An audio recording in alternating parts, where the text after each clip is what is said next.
สวยคืนมื้อเนาะเป็นยังไงเนาะมามื้อนี้มีแฟนแล้วบ่ยังยังโสดคือเก่าบ่มีคนคุยเลยตอนนี้ตอนนั้นก็มาเยี่ยมมายามมีโจรขึ้นบ้านอีกทุกคนเลยโอ้ยเป็นน่าสงสารน้องหลายเลยพี่น้อง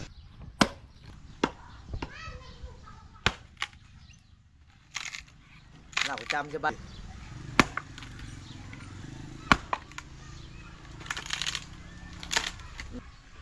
มดยำหน่อไม้หายากเลยพิษเด้อบัดนี้เราบ่ทึกเด้อเจ้าเด้อโอ้ยอันนี้มันแข็งนั่งมันบิดเลยนี่เห็นบ่จับเป็นนี่ได้ลายแนวได้มันเป็นประเภทนี้ที่ว่าลึกลับลายย่างที่เฮาบ่ฮู้เฮาคิดว่ามันสิบ่พิษมันก็พิษฟ้าพื้นแหละเมื่อยบ่น้องเมื่อยเนาะวิถีชีวิตบ้านเฮายากจนเนาะ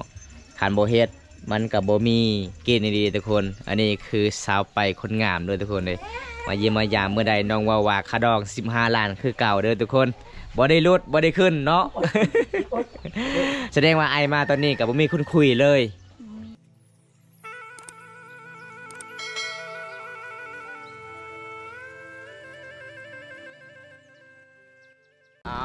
กับสบายดีทุกคนสบายดีบรรยากาศยามแรงเมื่อสุคนที่เข้ามาติดตามรับชมมื้อนี้ก็มาพบกับพ่อกับบ่าวบุญตาคือเก่าทุกคนเลยมื้อนี้บ่าวบุญตากาสิพา FC ได้รับชมการเดินทางเขามุ่งหน้าชนบทลาวหมู่บ้านพูนมักมีพี่น้องชนบทนี้ขึ้นกับเทศบาลเมืองนองแขวงส่วนในเขตเด้อทุกคนเด้อมื้อนี้บ่าวบุญตามาเยี่ยมมายามจัดให้ตามคำขอ FC หลายๆคนให้บ่าวบุญตาไปเยี่ยมไปยามสาวไปในหมู่บ้านนี้บ่าวบุญตาก็บ่ได้ถ่ายน้องก็ประมาณตกเป็นเดือนแล้วทุกคนหลังจากนั้นบ่าวบุญตาก็มาซอยเพื่อนครอบครัวสาวซิวสาวเป็นลูกคำผาคำพลอยขาดพ่อขาดแม่แต่ได้น้อยมื้อนี้บ่าวบุญตาก็มาเยี่ยมมายาม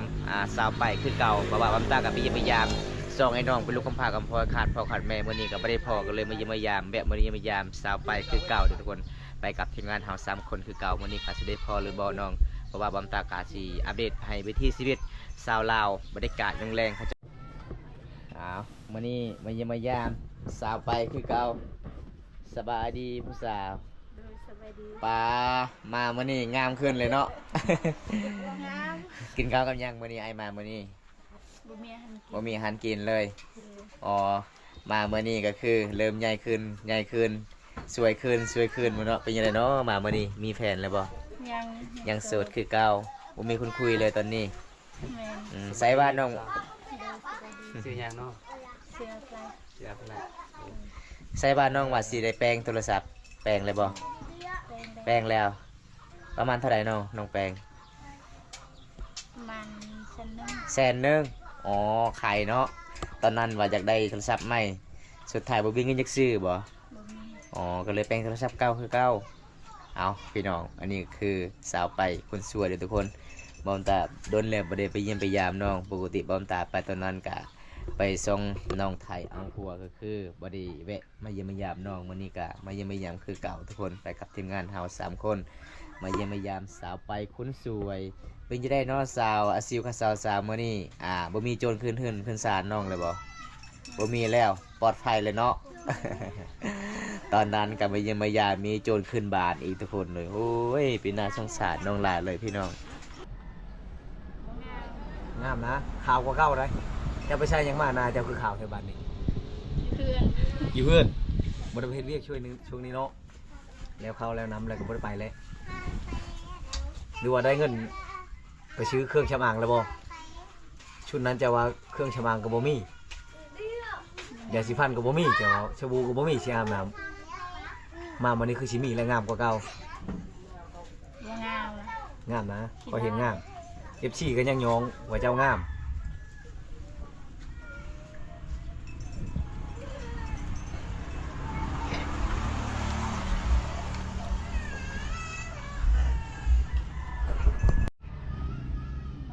เนาะคือบ่อยู่2คน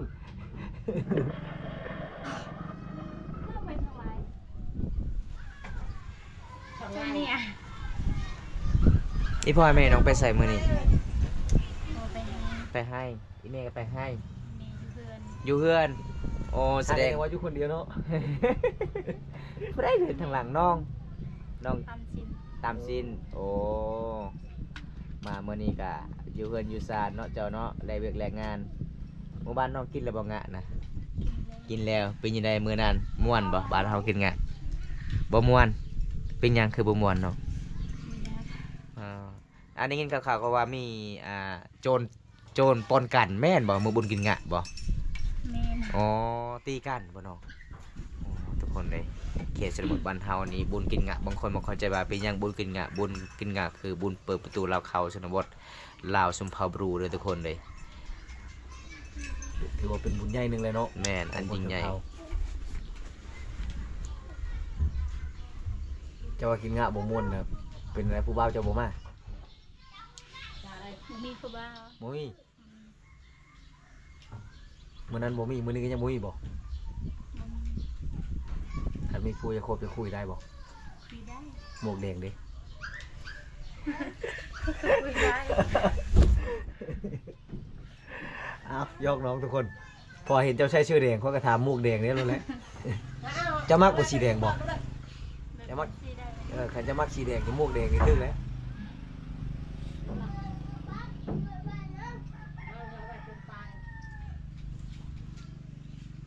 บรรยากาศยามแรงเดี๋ยวนี้เจ้าบ่ทันอาบน้ำอาบอยู่ไส อยู่น้ำกัน อาบอยู่หน้าหรืออาบอยู่ห้วย อยู่ห้วย ห้วยสปริงนะโอ้ต้องได้ไปอาบน้ำอยู่หันเนาะน้ำดื่มก็อาบอยู่หันบ่อาบน้ำอยู่ไสมากิน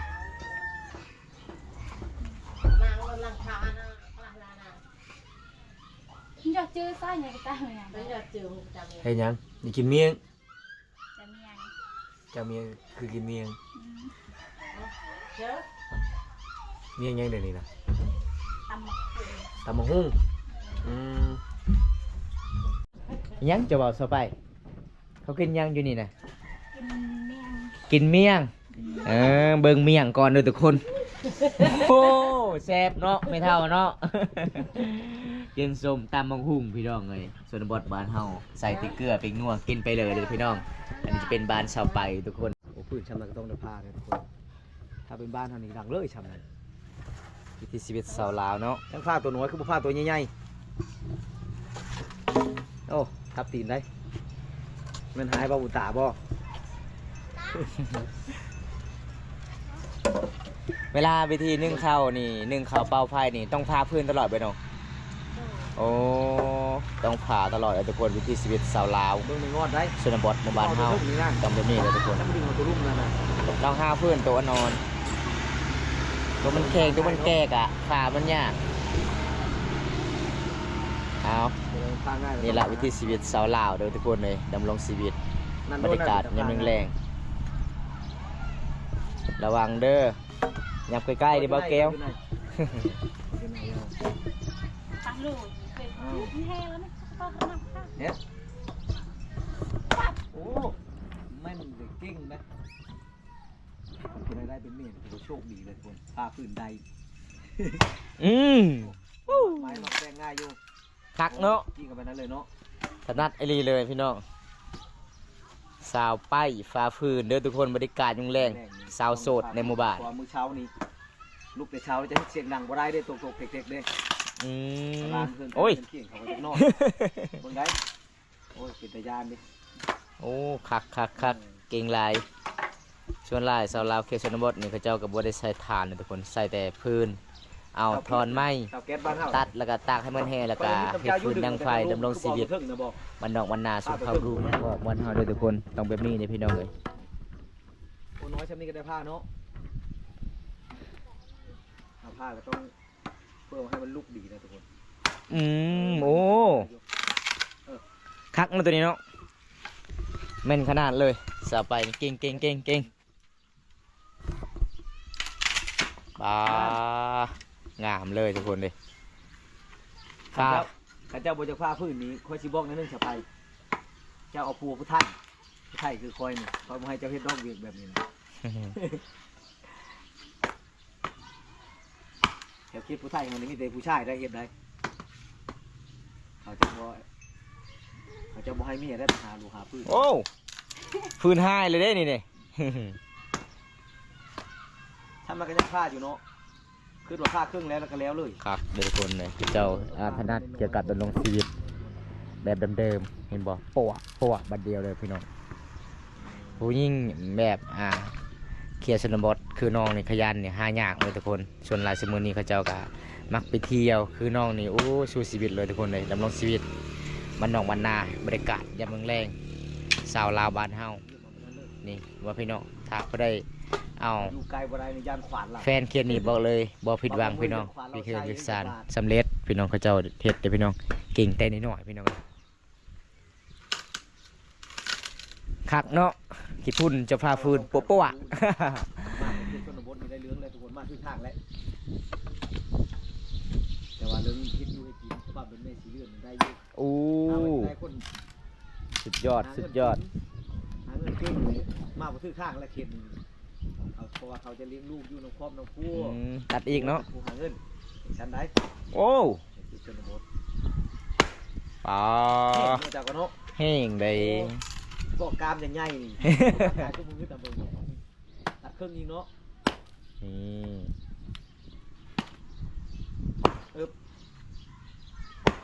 โอ้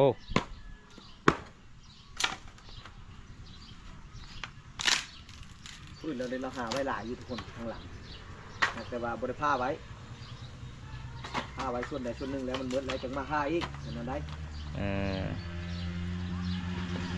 แบบนี้วิถีชีวิตชาวลาวเลยทุกคน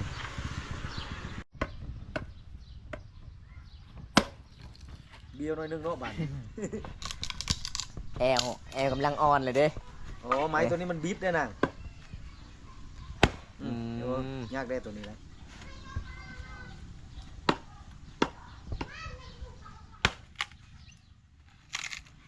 เราจำจะบ้านหนึ่ง2 บาทก็แบบเขาจะตีนุกได้ยอกก็ได้เราก็ได้ อันนี้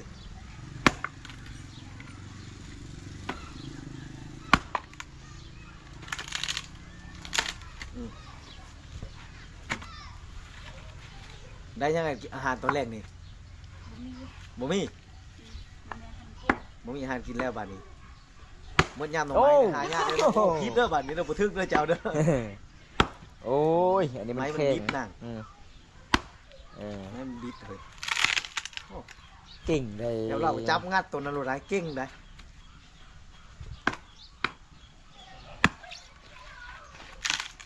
ตอนเช้าเจ้าก็พาฟื้นแบบนี้บ่น้อง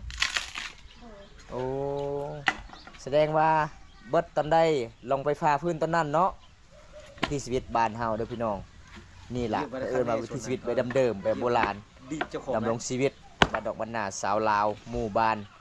ฟูนมักมีเมืองหนองแขวงสนเขตเด้อพี่น้อง ไม้มันบิด หมู่บ้านนี้ก็คือเป็นชนเผ่ามังกร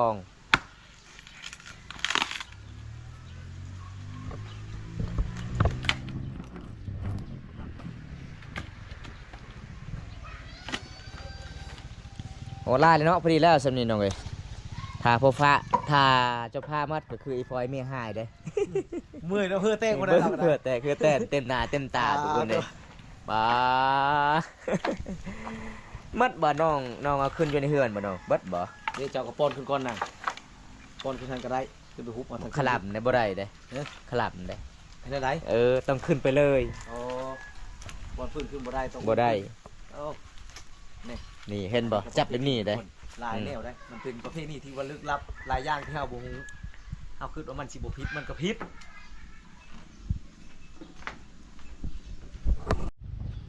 อ้าวหลังจากน้องพาพื้นแล้วนี่ล่ะเพิ่นมาวิถีชีวิตแบบเดิมๆสาวลาวคนขยันในหมู่บ้านสาวสวยบ้านป่าม ะพร้าวนี่คงเจ้าบ่ชาไปมะพร้าวเจ้าบอก สาวไป หลังจากพาพื้นแล้วก็คือน้องก็สิปีนขึ้นกงฟ้าบ่ บ่เป็น บ่เป็นเนาะ คำว่านางเอกเฮาอยู่พุ่นอยู่บัตตลุผู้ขึ้น เก่ง มะพร้าวสิกล้วยเก่งชื่อ อ๋อน้องก็ขึ้นบ่ได้มีแต่แนมเบิ่งมะพร้าวพูนพี่น้องเอ้ยอยากกินแห้งเด้มีแต่คันถ้าอยากกินมะพร้าวจะตกเด้อ ฮ้อนหลายเด้อ เบิ่งพี่น้องเหือแตกเหือแตนเต็มหน้าเต็มตา ดีแล้ว คนขยัน ตอนแรก แต่แบบนี้เลยทุกคนเลยขยันหลายเลยน้อง จะ พี่ พา น้ ไป อง ไปอาบน้ำนะ ถามว่า ถามหมู่ จะคน เอ ไป อ อาบน้ำกันไปอาบน้ำกันจะคน 3 คนบ่ คน 3 คน อ๋อเวลาน้องไปอาบน้ำนี่ต้องถามหมู่คู่ไปนํกันบ่คำไปผู้เดียวเป็นจังไดน้องบ่ม่วนหรือว่าจังใด บ่ม่วงบ่ม่วนเนาะอ๋อแบบบ้านเฮาก็เคยดำรงชีวิตแบบเดิมๆเนาะ อาบน้ำห้วยตามป่าตามดงก็เลยเฮาเอากับหมู่คู่ละลายคนมันม่วนเนาะนี่ล่ะคือเอิ้นว่าวิถีชีวิตแบบเดิมๆเลยทุกคน โอ้ปกติไปอาบน้ำ3คนเนาะมื้อนี้6คนมื้อนี้ มีผู้บ่าว3คนสิไปน้ำเจ้าได้บ่ได้เนาะครับผมตาว่าให้เจ้าผู้หลังให้ได้มื้อนี้ได้ ได้ ลูกไผมื้อนี้บ่ได้ชิ้นจักผืนติอีไร เอาคันขะดองน้อยต้องใส่บ่ลายบ่ซินบ่บ่ลายปานใดก็คือไอมามื้อนี้ขะดองเป็นจังไดคือเก่าจากลานเนาะคือเก่า15คือเก่าลุดก็บ่ลุดขึ้นก็บ่ขึ้นโอ้ จำไว้ก่อนได้บ่10,000นี่10,000กีบสิจำไว้ก่อนนี่ ได้เนาะ สิจำ พอได้ซื้อยาสะหัวเด้ ได้แล้วบ่จะใช้หัวน่ะ บ่มี บ่ได้ เงินเนาะยังบ่มีเงิน ใช้แต่น้ำมูใช้น้ำน้ำขม่าข้าวนะแบบนั้นได้แถวเขตชนบทนี่ใช้น้ำขม่าได้ซาหูต้องปาไว้ให้มันเหม็นๆก่อนได้เห็นไหมผมดำเป็นเงางามเข้ามาได้เกียงบ่ตาลองเบิ่งอยู่บ่เอาน้ำขม่าซาหู ไปลองเอา2 คน มีบ่น้ำหมวกเจ้าบ่มีเอาให้เบาแก้วสะพุ่นมักใส่หมวกแดง เขาต้ ไง องสต็อกไว้อยู่แล้ว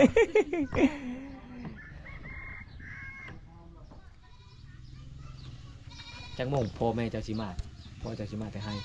เอาไปให้แล้ววะ มัน6 โมง ลกมันบ่เห็นไหม มีหมดเลย หมดแล้วได้จากร้านใครมันใช่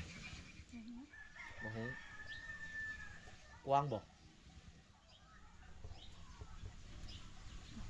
บอกว่า เป็นจังไดเนาะสาไปมื้อนี้หลังจากฟ้าพื้นแล้วเมื่อยบ่น้องเมื่อยเนาะวิถีชีวิตบ้านเฮายากจนเนาะคันบ่เฮ็ดมันก็บ่มีกินดีๆทุกคน อันนี้คือสาวไปคนงามเด้อทุกคนเด้มาเยี่ยมมายามเมื่อใดน้องว่าค่าดอง15 ล้านคือเก่าเด้อทุกคนบ่ได้ลดบ่ได้ขึ้นเนาะ แสดงว่าไอมาตอนนี้ก็บ่มีคนคุยเลยบ่มีเลยทุกคนเด้เน็ตก็บ่มีเอาพี่น้องว่าเน็ตก็บ่มีโทรศัพท์ก็ใช้โทรศัพท์เก่าๆมาแปลงเด้อทุกคนจังได๋อายขอกลับกันเด้อน้องเด้อมื้อนี้ก็ขอขอบใจละลายที่พาอายได้รับชมวิถีชีวิตน้องเพราะว่าอายก็โดนแล้วบ่ได้ไปเยี่ยมไปยามน้องอายติดภารกิจหลายโอกาสหน้าอายมีเวลมีเวลาว่างก็มาเยี่ยมมายามกันใหม่เนาะได้บ่ ได้ เอาบ๊ายบายซีนี่เด้อบ๊ายบาย